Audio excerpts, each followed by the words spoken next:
Yeah, this is what they want. They want to see hitters. They want to see trap stars. They want to see robbers. They want to see killers. Off the record, powered by Amadeus. They just want to see me and my niggas. OTR's in the building. Let's do this. OTR. This is what they want. They want to see hitters. They want to see trap stars. They want to see robbers. They want to see killers. Off They the just want to record, see powered by me and my niggas. Amadeus. How we living? Hey. All right, everyone, welcome back. We're here with another episode. We got two special guests for you guys, two very, very special guests. Warren, Yo. let them know what's up. We're back with another. Yeah, we're back, man. You guys already know, man. We got two special guests for you. I think you guys are really going to enjoy this episode. We're going to talk about something a little bit more lighter than we're used to. Kojic, let them know what's going on, man. All right, yeah, this episode's called Let's Talk About Sex.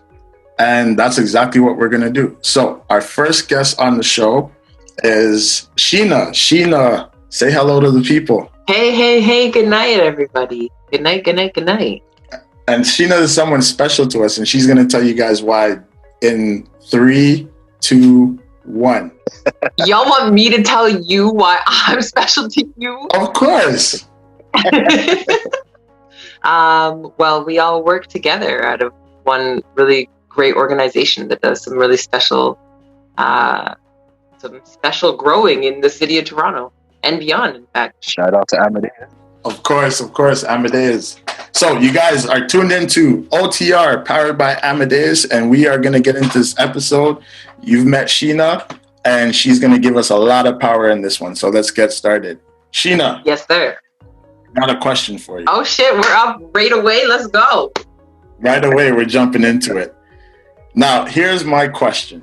A lot of young people out there, they're doing their thing. You know, everyone's falling in love. Everyone's making connections. How important should sex be in a relationship? Okay, let's define the relationship is my first thing. Mm-hmm. My second thing is, like, at what stage and phase of the relationship are you in? But mostly I'm like, sex is vital. Like, hold on, good sex is really important. But also there are times in a relationship where there's like less sex, there's new babies, there's like kids everywhere, like, you know, there's less sex. So like good sex, quality sex is really, really important for a relationship, is what I want to say. See, and I appreciate everything that you said. And that's why the question is the way it is for you, Sheena, because you brought up everything that question involves. First of all, let's look at the different types of relationships that are out there. Because before we can start talking about sex and the involvement of sex into a relationship, what relationship is being had? Right. Often in our community, we don't actually call it anything. Like, so you said, like, you know, we're out there, we're getting together, we're hanging out, we're getting intimate. Like, people are fucking and they're not really talking about what they are to each other, which, no judgment. All, like, if it works for someone, it works for someone, right? So long. Mm-hmm. So you're saying there is no labels? When we have like this conversation can be so complex, but let's keep it really simple. Labels are problematic. We know this. Boxes are problematic. No person is exactly one thing.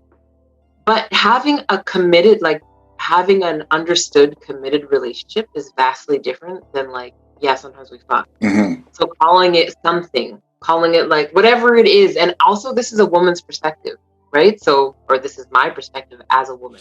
Yeah, because I mean, as you're saying that, I know Warren and I are sitting there saying, I don't know, because what we get from a lot of women is, I want a label. Right, Warren? You agree? Yeah, pretty. Yeah, that's how it is over here. When they don't get a label, a label, or title, or title, right? Maybe title. When they don't get a title, it becomes very problematic for us guys.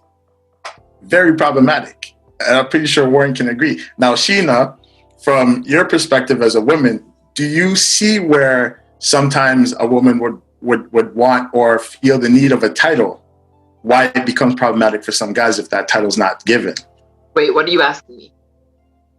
So I'm saying, so basically what you said, in terms of your opinion as a woman, when it comes to labeling and boxing, what's actually going on between two people.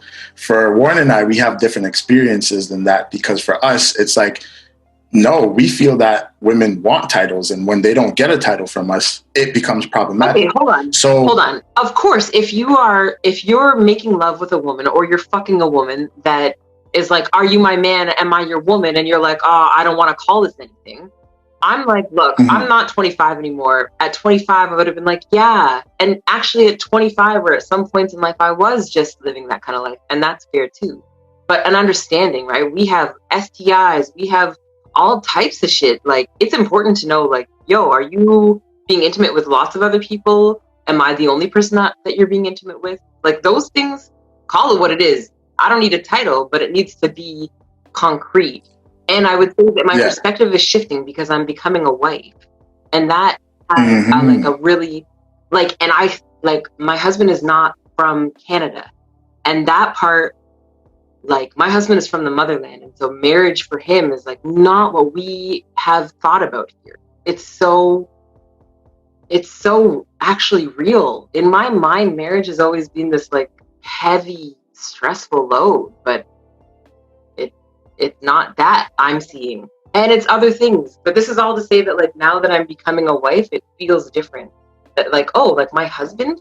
That's really different than, like, oh, yeah, that's my man. That's the father of my kid. It's such a different, it feels very different. It has a different ring to it. Yeah. Oh, Sheena, you're getting married? Oh, Warren, you didn't know? Oh, brother. Yeah, I am. Finding out first, live on OTR.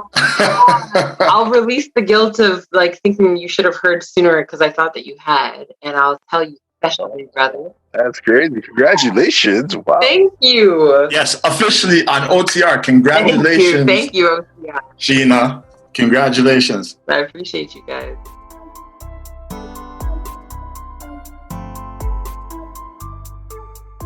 All right, so that we can talk about that particular part immensely, because I think a lot of times, especially around, you know, young people, sex is portrayed at the top of the list in terms of relationship. Like, no one actually pays attention to the connection. It's like, I like you, you like me, so now let's fuck, and then that's supposed to be the next level, right? And there's a lot of unspoken things there. Some people are having sex with a person and not even knowing their last name and calling it a relationship, because that is the official seal when you get in bed together. Oh, yeah? Oh, wait. Yeah. For some people. Not for some people. For some people. I mean, it's problematic if the conversation isn't had. You know, like, a woman can't be like, this is my man. You're like, wait, what? Hold on. And vice versa. Like, the same experiences exist for women too, right? That, like, you make love with a man, he's like, yeah, so, like, we're like, yeah. Yeah, this is it. wait. We didn't have that conversation, you know? Right. And that's one of the things that's not happening, because it's happened. I don't know if it's happened to you before, Warren, but it's happened to me, where the link up happens, then the sex happens, and then after the sex, the girl is then now, so I hope you know you're not fucking nobody else from there on out, right? And it's like, what? Wait, why didn't you say this first? Yeah. Why isn't this one of the requirements or stipulations for me getting in bed with you? Because we could have had a conversation about that. Well, both ought you know? to. And vice versa, because some guys do that too, right? Some guys, they get to that point and then they tell the girl, they're like, look, you better not be talking to no next man's. Right. You know what I mean? And it's like, I think that's one of the missing things, is these conversations need to be had prior to. People need an understanding of what is happening. And sometimes you don't really know what's happening. And if it's a conversation where it's like, you know what? I don't really know what it is. There's an attraction, there's a feeling. Let's go with it. Okay, let's go with it, and then figure it out as we go along. But not, okay, condoms off if there's a condom. Now these are the rules and stipulations. Well, that's also the next. I don't know where we're going next, but like these are all. Oh, we can go anywhere you want. Yeah, because I'm like, like we started off with the question, how important is sex to a relationship? I'm like, I think we're all at various stages of relationships. So I would love to hear your guys' perspectives also. Yeah, sure. Because we heard yours, and I think I kind of agree with you. Sex is very important, but to me, it's very important after other things are spoken about. Okay. You get what I'm saying? Yeah, So yeah. I need to know a little bit of your, I call them undisclosed expectations. Because you meet somebody and you create expectations for that person, and that person creates expectations for you. Sure. None of these expectations are spoken about, right? And then If they're not, yeah. Right. Sometimes some between certain people, because not every, it doesn't happen all the time, right? But these expectations are not spoken about. So for me, sex does play a vital role because and good sex, as you said, because if I'm with somebody and we're not having good sex, and that's going to cause me to want to look at other people. That's going to cause me to want to have sex with other people because I'm not having good sex. And that is a natural human. That's a natural human thing. That's a natural human want and need, right? Like we're grown, right? So I need to have sex if I feel a certain connection to somebody, right? That's an urge. That's a natural urge for me, right? And then if we are having sex and it's not good, I'm not being satisfied. And when someone's not satisfied in whatever area it is, you then seek satisfaction, right? Damn. So I'll even go as far as to say as not everybody who thinks they're having bad sex is actually having bad sex, right? There has to be a certain level of comfort that's involved in sex to then make it good sex. True. And that's something that I've experienced myself. There's so much to break down when it comes to sex. But just for my perspective, how important is sex? It is important, but after other things are established, other things are talked about. That's where it sits for me. Well, how about you, Warren? For me, sex is like half of the plate. Like if sex is not on par, then that's a serious grounds for the relationship to fuck up. That's just my opinion. I don't know. But like, hold on. Can we define what relationship fuck up means? And I know we have to move on to another. It means like somebody to wander or Hold on. What? something You guys to creep wonder if into. sex is bad? Like what? What? No, we What? well, see the thing is we, not to say that we wonder. Some wonder, some feel the need to wonder, and others because at the same time, like us guys, we could be thinking that we're doing a great job in the bedroom, and the girl's like, no, they're not. And the other day I was having a conversation with a girl, and we all know that everybody has their label. So when someone is single or someone is just dating or whatever, and we're going to jump into those two words too later on. But one girl basically was like, okay, so I have my cuddles man, I have my eater man, and then I have my good sex man. And basically her cuddles man. What was the second one? Eater man? Yeah, that's what she said. So basically, to break that okay. down, I gotta write that one down. Hold on. I gotta write that one down.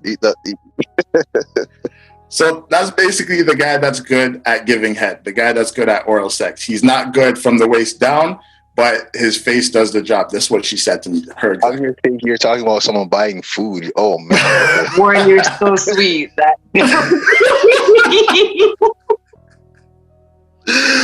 Oh man. come on. Okay. we can label Warren as the sweet boy. Sweet boy. But yeah, so when she wants to cuddle, when she wants to feel secure and feel loved and comfortable, she goes to see her cuddle man. When she wants some good head game, she goes to see that guy. And then when she wants to have good, straight up hardcore sex, she goes and sees that guy because that guy doesn't do what the eater man does, and he doesn't do what the cuddle guy does. He just pretty much Sometimes you just need to like puts it down. You know what I mean?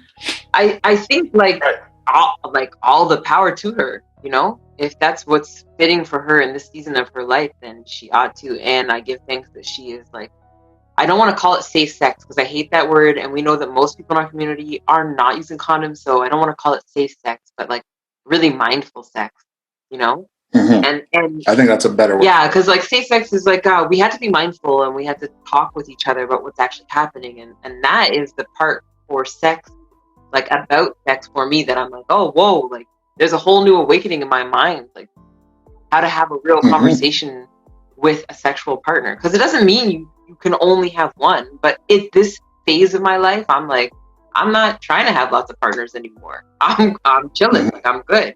But it scares me to think that if I'm off in the bedroom, my husband could be like, yo. But true, he's not a Toronto man, so he does not move like y'all.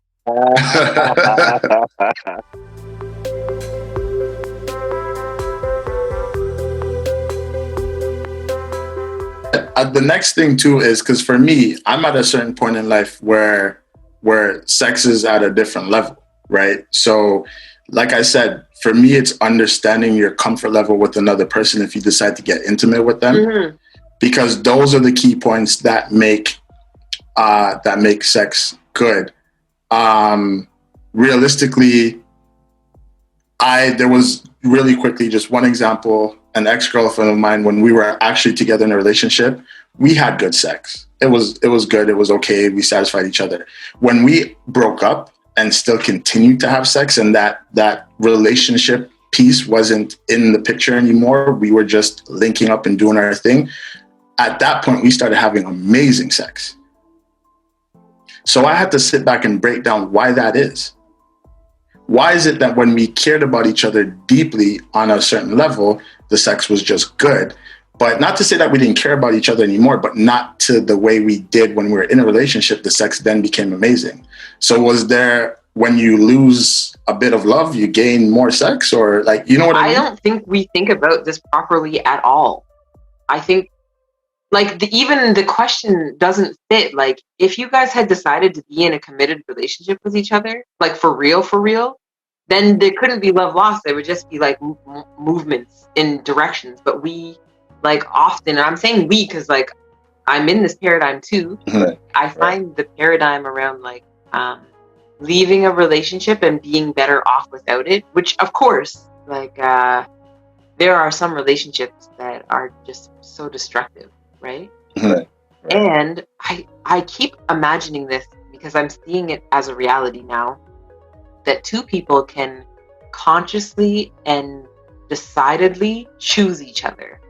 And once you've made that consummation, that like actual decision, then you move forward in life together. And sometimes it's hard, and sometimes it's good, and sometimes it's super hard. But you have to make a decision to barrel through it. And that's sort of the like, and I'm not coming at this from a religious perspective. I'm really just like looking in on relationships that I see that are super happy, and then relationships that I see for the most part in anywhere in my whole life, people that are separated and divorced. Like I don't know otherwise, but I know it exists. I said lots of stuff there, guys, but this has been on my mind a lot. No, you did, and there was a silent moment because we were all taking everything in, and I'm here trying to pick and choose which ones do I pick at, because you said a lot of powerful things, Sheena, and that's why you're on the show, man. Like, shit, should have been on the show a long time ago, for real. I told y'all, I was like, can I come? Can I come? Everyone kept laughing at me. I'm like, all right, fine. we saved the best for last, though, right?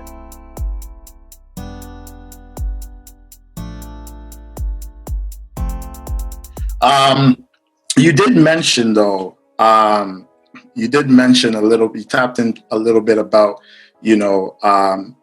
unhealthy relationships. And that's kind of where I want to take it next, because I'm trying to figure out, there's a lot of unhealthy relationships out there, other word is toxic relationships, and there are a lot of healthy relationships. And like I said, a lot of the unspoken things are what make the difference. So in your opinion, what do you think some of the key points are in identifying an unhealthy relationship? I actually would want to reverse the question. Sure. And start asking what does a healthy relationship look like? Sure. I want to say that when I come at life, when I'm thinking about what I don't want, I often, this is just me, but I often forget to imagine what I do want. So what I end up seeing over and over is the thing that I don't want. And I'm like, oh, that's all there is. But it's like all that I was imagining anyway. I don't want a man that yells. I don't want a man that's aggressive. I don't want a man that gets mad easy. I don't want a man that's lazy, right? Those are some of the things. And I would say that, like, in terms of healthy relationships or unhealthy relationships, that was my premise. And then I'll ask, like, I'll state that in a healthy relationship, I witness space for growth, both together and separately. And I witness patience and gentleness. Mhm. Those are like the signs of healthy relationships. And I would say that all relationships ought to be open to challenges so that the two can grow with each other, or three, or whatever have you, like whatever. Definitely. And I agree with that. I agree with that. And it's not juicy though. Sorry guys. That one. No. But it's real, because I was having a conversation about that with someone the other day, and the term that we used for the challenge was the fog, right? Was it what? And I was fog, like as in can't see 10 feet in front of you. Cool. Fog. Yeah. And I said to her, we don't have control over the fog. You know, one day you step outside and there's fog and you can barely see 10 feet in front of you, right? But that's the challenge, right? And it's a challenge, also a test to see if you've been paying attention when there wasn't any fog, right? Do you know where you're going? Because that's what helps you in the time of fog. When I'm behind the wheel and I'm driving, it's foggy. It's because I'm familiar with the streets. Mm-hmm. So when I get up to a place where it's, you know, less than 10 feet and I can see that sign or I can see that building, I know where I'm at. And these are some of the things that you have to look at in a relationship. We don't have control over the fog. These but sometimes you're somewhere that you don't know too. Sometimes you're somewhere that both of you don't know, and then you can't know what to do next. You just have to decide to make it through no matter what. And that's where you need to be able to count on each other and trust each other. You get what I'm saying? So these are all the things where I said to her, it's a test to see if you've been paying attention. You're supposed to know your partner's strengths and weaknesses. Well, hold on. Right? So when these challenges... I don't know if you can say that. That feels so like... I mean, you're going to discover things. There were things that brought you together, right? Like there are things that brought my partner and I together that we saw in each other. Mm-hmm. But like life isn't just one moment. As long as we're here, it's long. And so that looks like I'm changing constantly. I have times in my life where I talk lots. I have times in my life where I go into silence. People are different over the years. So like, I guess my challenge to you in your statement is that, like, how could it be a test unless it's like consistently like a together test because you're both in the moment? Does that make sense? It's consistent. And it's always going to be happening, but it's then now reframing it where as partners or as a couple, it can be looked at as not a test. So I accept the challenge, and I also appreciate your opinion on it as well. Hence, I use certain words like partners and things like that, because for me, I feel like one of the strengths in a relationship, in a partnership, is knowing these things. Yeah, they can change over time, but that's why we then go into things like communication being so important. And also communication between men and women is quite complex. And we don't think the same. Exactly. And I mentioned it the other day when we had a meeting, and I mentioned the language between two people, right? Where I was able to effectively, and not everybody is in the position to do so, right? But luckily for me that I was able to effectively communicate to a significant other that I was going through things, right? This is what I'm going through. This is how I'm trying to deal with it, but I need some help. Can you help me? You know, these are the things that I'm talking about. Like my partner has just figured out right there and then what my weakness was and what my strength was and where she could possibly help, because I was able to communicate that, right? So when I say it's something that we should know, I do appreciate what you said, and what you said is actually better than what I said. But I guess I feel like, in my perspective, that we should always try to utilize the opportunities to give our partners that knowledge, right? So we can count on each other and we can support each other going through different changes, because we're all going to go through different changes as we get older. When I was a kid, I hated mustard. Analogy, I hated mustard. I didn't like it. Now I can't have a burger or hot dog without mustard. It tastes good to me. I don't know what changed in me that changed the taste in mustard, but it changed. You know what I mean? So it's things like that. We're always going to be evolving. We're always going to be changing, but it's just being able to have the trust and have that communication so that we are always ready for that challenge, because the challenges will come. True. They will.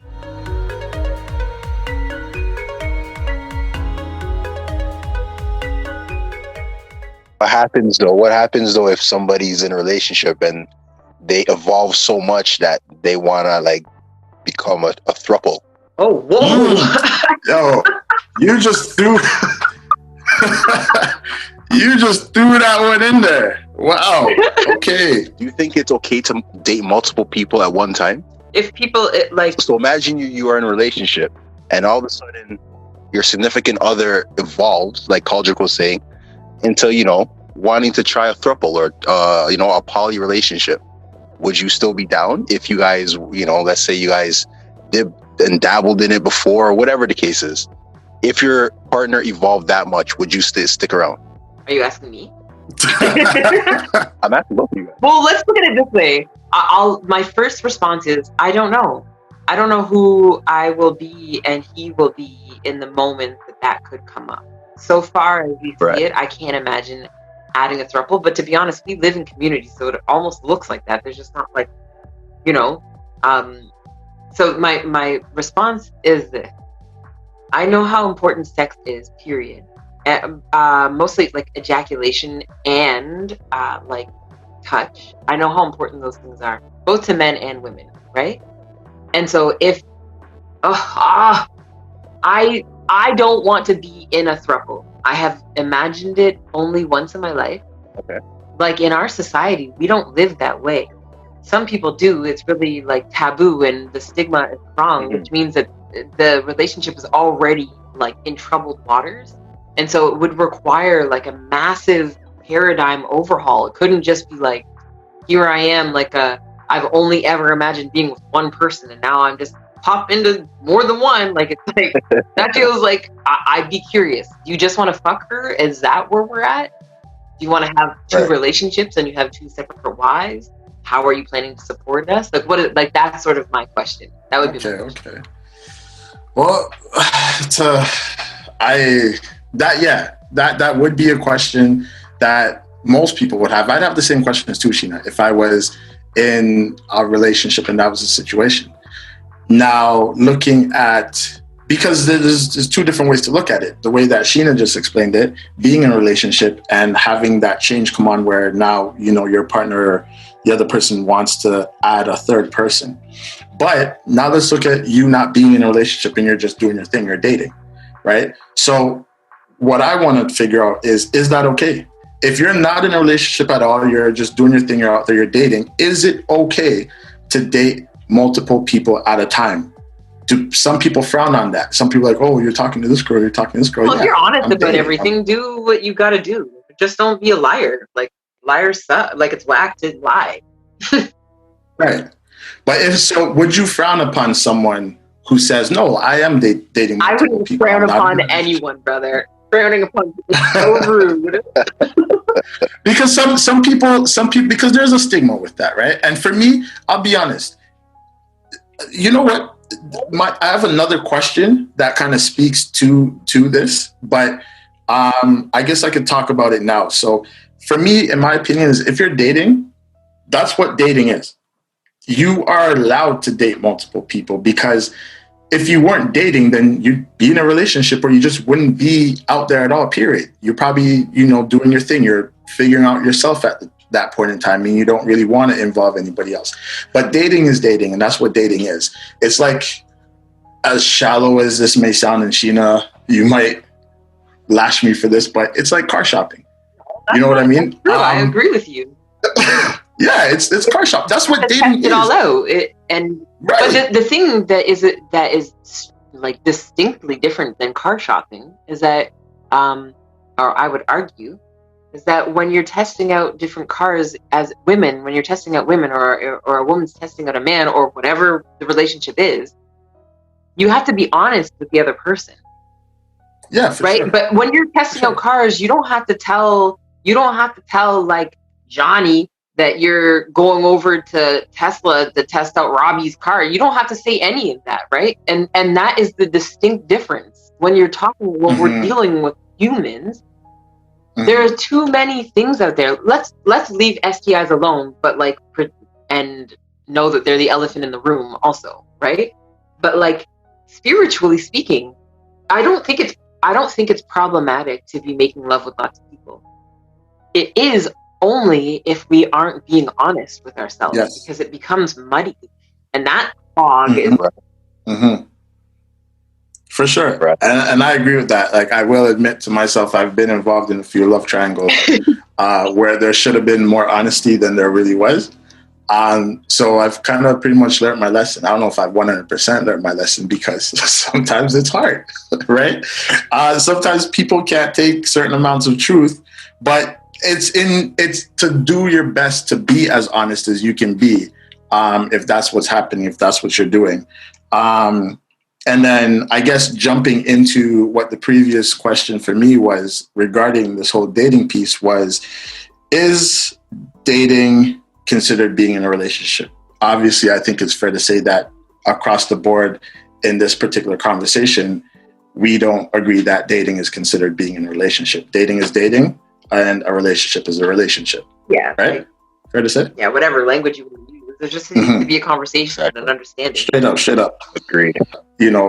Revolving around the whole STIs and different infections and things like that, where to get tested, safe sex practice and things like that, right? Mindful sex. I got you. I was like, mindful sex practice. So we're definitely going to do that now. So when we get back, we're going to have our next guest on the show, and we're going to all chop it up together. OT already know what it is. Voice from the inside out. Hit us up on any one of our handles. Warren, you already know. So hit us up on Instagram at Amadeus TO. So at Amadeus, AMADEUSZTO. Or you can email us at otr@amadeus.ca.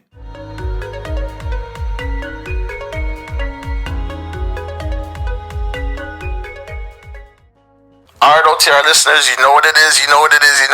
Time for another banger. I guarantee you're going to love it. Take a listen. OTR. Hey y'all, it's Osei. You're listening to Off the Record, powered by Amadeus, and this is my track, Hurt Bae. I've been going through the motion. You don't see clear, you act out of fear, I always gave you my devotion. I let your slide, I turned a blind eye, and you gave me something for the moment, invalidating my emotions. I let you in, yeah, I was open. Now I'm feeling broken, saw where everything was going. Held you down. Now what the am I still holding on to? Feel like my heart is closing. I feel so broken, no. I stayed around even when there were doubts, thinking when you work it out, you don't want to, so it is what it is, it's what we gon' do. Put your body aside, I'll lay it on you. Take it how it will, but I'll tell the truth. Baby, I'll tell the truth.